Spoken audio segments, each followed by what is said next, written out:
लोग अब भी प्रभावित हैं। हालांकि बारिश थमने से हालात धीरे धीरे सुधर रही है और लोग शिविरों से घर लौटने लगे हैं। मुख्यमंत्री साय ने प्रभावित इलाकों का दौरा कर मुआवजे की घोषणा की, लेकिन कांग्रेस ने इसे सिर्फ हवाई दौरा करार दिया है। देखिए रिपोर्ट।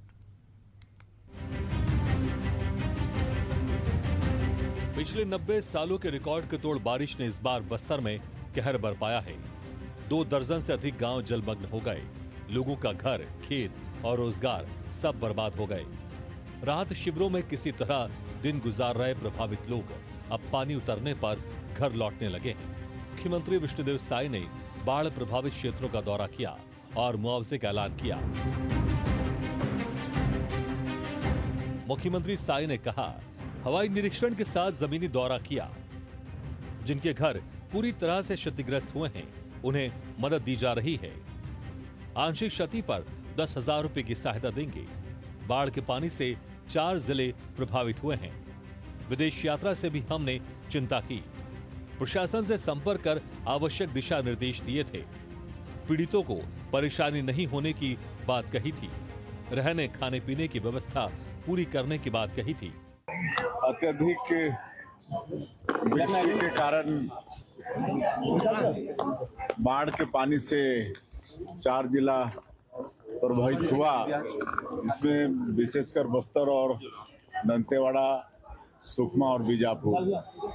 इसमें बस्तर और दंतेवाड़ा जिला ज़्यादा प्रभावित हुआ और आज हम सब लोग स्वयं वहाँ पर गए थे। वैसे तो हम जब बाढ़ वहाँ पर आई तो विदेश यात्रा में थे, लेकिन वहाँ से भी चिंता किए और विदेश में रहते हुए भी 2 बार यहाँ प्रशासन से संपर्क किए।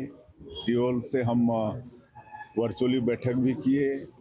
उस क्षेत्र के कमिश्नर, आईजी, चारों जिला के कलेक्टर, एसपी सबसे बात हुई और उनको हम निर्देशित किए थे कि पीड़ित लोगों को किसी तरह से कोई परेशानी नहीं होनी चाहिए।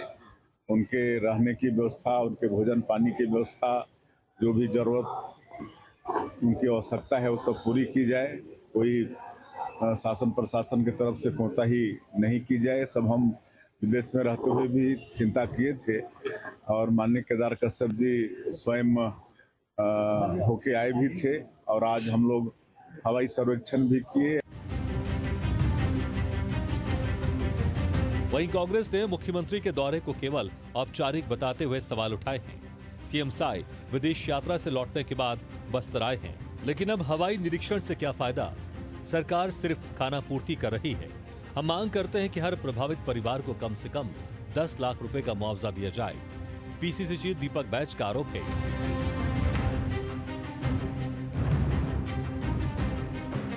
सिर्फ नाम मात्र का राशन दिया जा रहा है। दंतेवाड़ा में सीएसआर और डीएमएफ फंड में हजारों करोड़ हैं। करोड़ों होने के बावजूद पीड़ितों को नहीं मिल रही मदद। ये मंजर 90 सालों के बाद देखने को मिला। फसल, रोजी रोटी बर्बाद हो गए। पीने का पानी, खाना, अस्पताल की कोई सुविधा नहीं। शासन के जिम्मेदार लोग केवल खाना पूर्ति कर रहे हैं।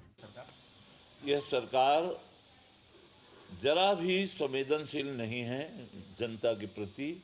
हमारे प्रदेश अध्यक्ष जी ने बस्तर के जो अभी आई है बाढ़, विभीषिका जो अतिवृष्टि के कारण, इस पर जो है अतिरिक्त मुआवजा की मांग उन्होंने की है।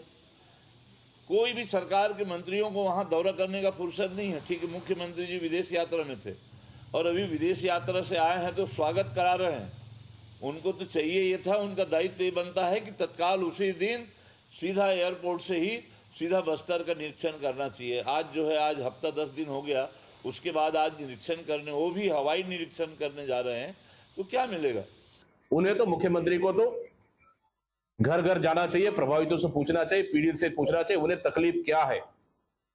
मुख्यमंत्री विदेश दौरा, दोनों उप मुख्यमंत्री यश कर रहे, मौज मस्ती कर रहे।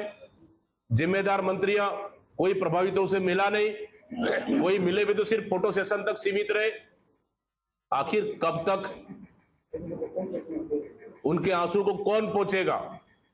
उनको तकलीफ को कौन दूर करेगा? सबसे बड़ा सवाल। जिम्मेदार जिम्मेदारी लेने को तैयार नहीं। कहीं ऐसा तो नहीं कि बाढ़ राहत कोष के नाम से फिर कहीं लूटने का आपदा में अवसर तलाशने का कोई सरकार का बड़ा साजिश तो नहीं। यानी बस्तर की बाढ़ पर अब सियासत भी तेज हो गई है। एक और सरकार मुआवजे और राहत की बात कर रही है तो दूसरी ओर विपक्ष इस पर सवाल उठा रहा है। लेकिन सबसे बड़ा सवाल यह है कि बाढ़ से तबाह हुए लोगों को आखिर कब तक राहत और मदद का इंतजार करना होगा।